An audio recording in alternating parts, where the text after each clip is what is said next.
जब हौसला बना लिया हो ऊंची उड़ान का, जब हौसला बना लिया हो ऊंची उड़ान का, फिर देखना फिजूल है कदर आसमान का। नमस्कार दोस्तों, मैं आज आपके लिए लेके आया हूं डेली करंट अफेयर्स की सीरीज में 1 जून 2021 की करंट अफेयर्स। आज हम आपके साथ डिस्कस करेंगे एग्जाम में आने वाले 10 महत्वपूर्ण क्वेश्चंस। ये क्वेश्चंस आपके डेली करंट अफेयर्स के पॉइंट ऑफ व्यू से काफी इंपॉर्टेंट है और हम इसी सीरीज में, जैसे बोलते हैं बूंद बूंद से घड़ा भरता है, हम एक छोटे छोटे निरंतर प्रयास करेंगे आपको ऐसे क्वेश्चंस देने का ताकि आप अपने एग्जाम में और अपने लक्ष्य को पा सकें। तो इसी सीरीज में चलते हैं हम। आज इस बार हमने इस सीरीज में जो 10 क्वेश्चंस रखे हैं, to the point, one liner type questions रखे हैं, जिसमें आपको ज्यादा अंडरस्टैंड करने की जरूरत नहीं है, आप इन क्वेश्चंस के आंसर सीधे सीधे याद कर सकते हैं। तो पहला question, where is the headquarter of NCC. तो एग्जाम में क्वेश्चन आता है एनसीसी का हेडक्वार्टर कहां है। तो पहले तो आपको एनसीसी की फुल फॉर्म पता होनी चाहिए। एनसीसी फुल फॉर्म क्या है? National cadet course. तो इसका हेडक्वार्टर कहां है? इसका हेडक्वार्टर है न्यू दिल्ली में। अब ये न्यूज में क्यों आया, हमने क्यों पूछा आपसे एनसीसी का हेडक्वार्टर कहां है? ये इसलिए हमने पूछा क्योंकि एनसीसी ने अपना एक mobile training app version 2 launch किया है, जिसके अंतर्गत वो अब ऑनलाइन ट्रेनिंग कंडक्ट कराएंगे किसकी? अपने कैडेट्स की, ड्यूरिंग दिस कोविड पीरियड। इस वजह से ये कोर्स एक तरह से न्यूज में है।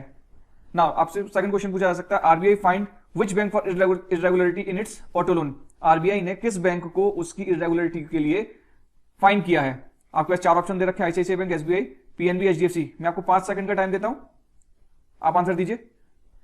इसका आंसर है एचडीएफसी बैंक। क्या आंसर है इसका? HDFC bank. कितनी पेनल्टी लगाई गई है? पेनल्टी लगाई गई है 10 करोड़ की। Okay, now Dag Hammarskjold medal is related to which field. ये बहुत इंपॉर्टेंट क्वेश्चन है, इंपॉर्टेंट क्वेश्चन में आता है ये वाला जो मेडल है, डैग हैमरजोल्ट मेडल है, ये किस फील्ड से रिलेट करता है? ये रिलेट करता है यूएन पीस कीपिंग फोर्स से। अब इस मेडल के अंदर क्या है? ये मेडल के बारे में डिस्कशन क्यों हुआ? ये डिस्कशन इसीलिए क्योंकि 29 मई को UN peace keeping day celebrate किया जाता है।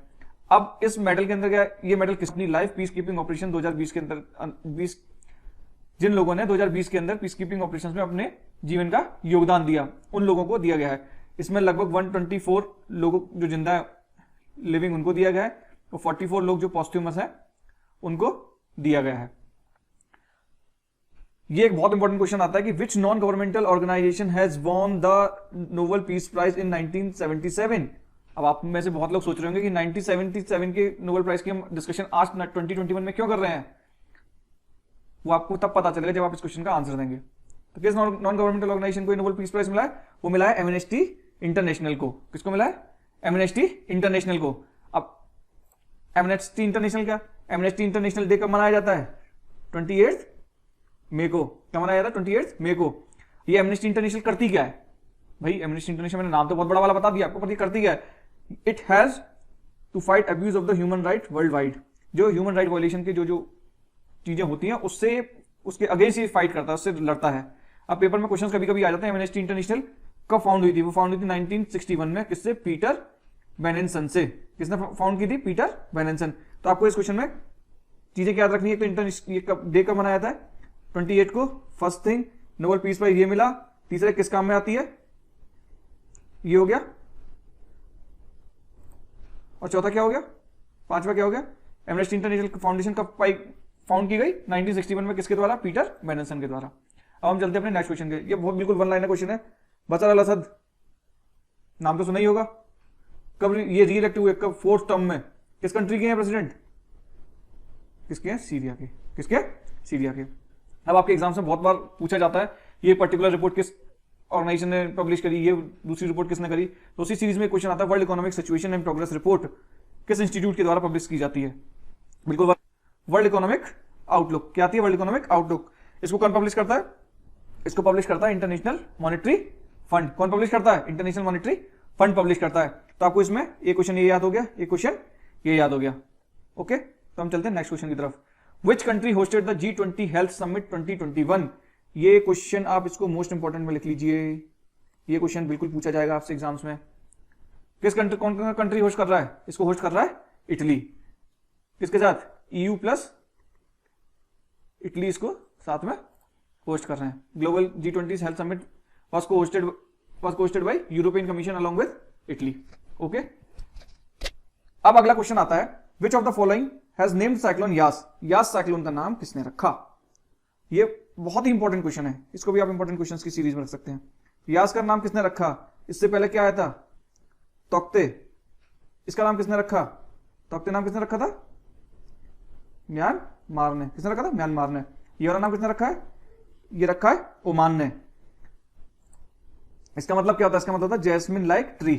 ओके, तो अब आप मुझे कमेंट सेक्शन में बताएंगे, अगर आप चाहते हैं कि मैं आपको इस चीज के बारे में समझाऊं कि जो डिफरेंट डिफरेंट साइक्लोन्स आते हैं इनका नाम किस तरीके से रखा है, तो इनका नोमेनक्लेचर का तरीका क्या है।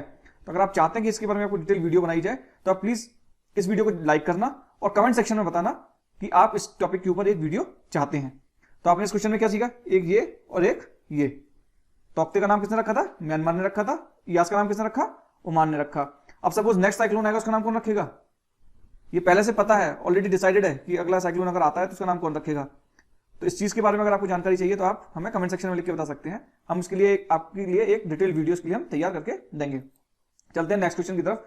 Who among the following is the author of Nehru Tibet and China? ये एक इंपॉर्टेंट बुक है, नेहरू तिब्बत एंड चाइना। इस बुक को किसने लिखा है? इस बुक को लिखा है अवतार सिंह बसीन ने।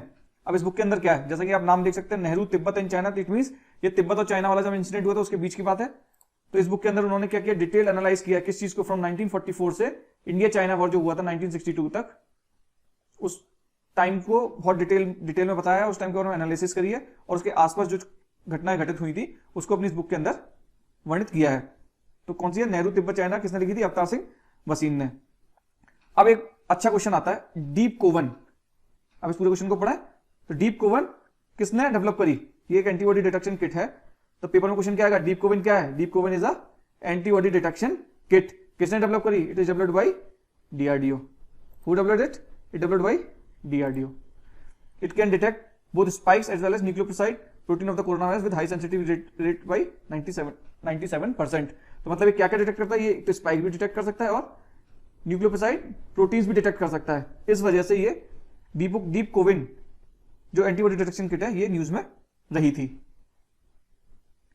अगर आपको हमारे लेक्चर पसंद आया हो तो आप इस वीडियो को लाइक कीजिए, शेयर कीजिए और हमारे चैनल को सब्सक्राइब कीजिए। मिलते हैं आपसे नेक्स्ट लेक्चर में। Thank you. जय हिंद।